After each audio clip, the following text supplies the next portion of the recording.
Well, ladies and gentlemen, it's your girl Kmil here with Word on the StreetzNews.com, and this is a live episode of Hustle and Fly. We are at One Music Fest right here in the Lakewood Amphitheater. I am sitting here with Cody ChesnuTT, who has been compared to the likes of Jimi Hendrix.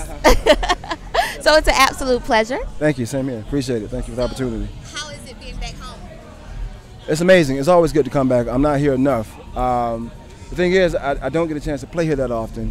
So it's quite rewarding to come home and, to feel the energy here, because Atlanta is so vibrant, and we were the first act. We didn't have that many people out today, but the people that did come, they brought a lot of love. So It was good coming back. And that's all that matters. Absolutely. That's all that matters. So what does with this being One Music Fest and an opportunity for people to come together with peace, how much does this mean to you to be involved in this? Everything, because I really try to accomplish with my music what the festival is doing with the music. Because I use a theme in my show called the human connection. And I think that's what the One Festival is all about, really making that human connection through music. Into the human connection. Well, the human connection is really about just finding that sincere thing in your heart that you can share with someone that will continue in their own lives. They'll feel it as well. If they really believe that it's in your spirit, they'll respond to it the same way, in a visceral way, And I think that's what people are looking to experience all over the planet.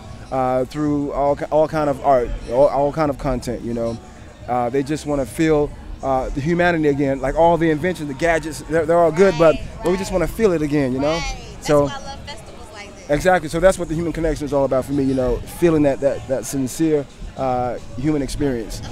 Yeah. Well, I was reading up on you a little bit, and is it true that you started off by getting people like in the mall to come with you to go home so you can let them hear your music? Man, I would do anything, and I was just telling this brother over here. Can I give you a okay? Because thank you. I'm an entrepreneur, so I'm a hustler, so I understand. So you understand. Right. So I was telling him, like in this era, he was talking about Brother Harvey's new book about success, and I told him we're in a period now where we have to redefine what success is for us. Right.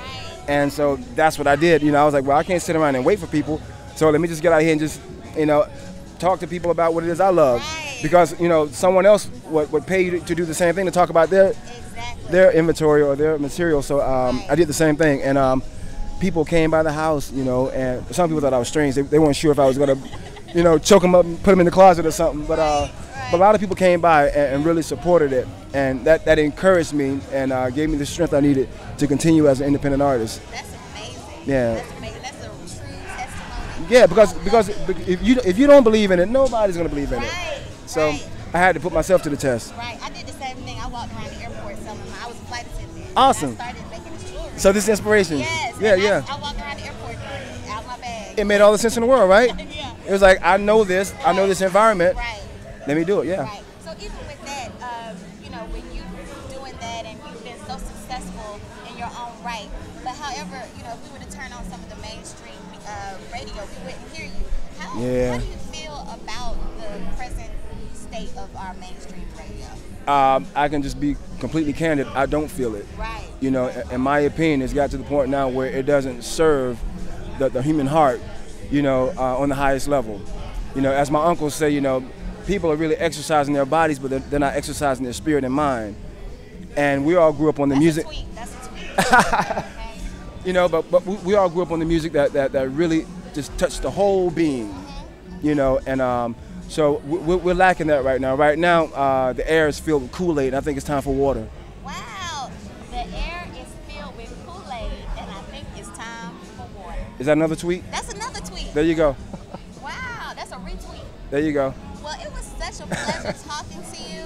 Thank you. I love your spirit, and now that I've learned more about you, I'll definitely be sure to follow you even more and to keep up with you. Thank you, Kmil. I appreciate it. What do you have next coming up? I'm trying to get my next project in order. I have the songs and the concepts, but now I'm trying to organize all my thoughts and get my ducks lined up and get in the studio and try to get another album out by maybe third quarter 2015. Wow, okay. That's right around the corner. Yeah, man. Well, we'll be anticipating it. I appreciate it. All right. Well, it was a pleasure talking to you. Same here, Kmil. Thank you for the opportunity. All right, and this is Style on the Streets right here at Lakewood Amphitheater.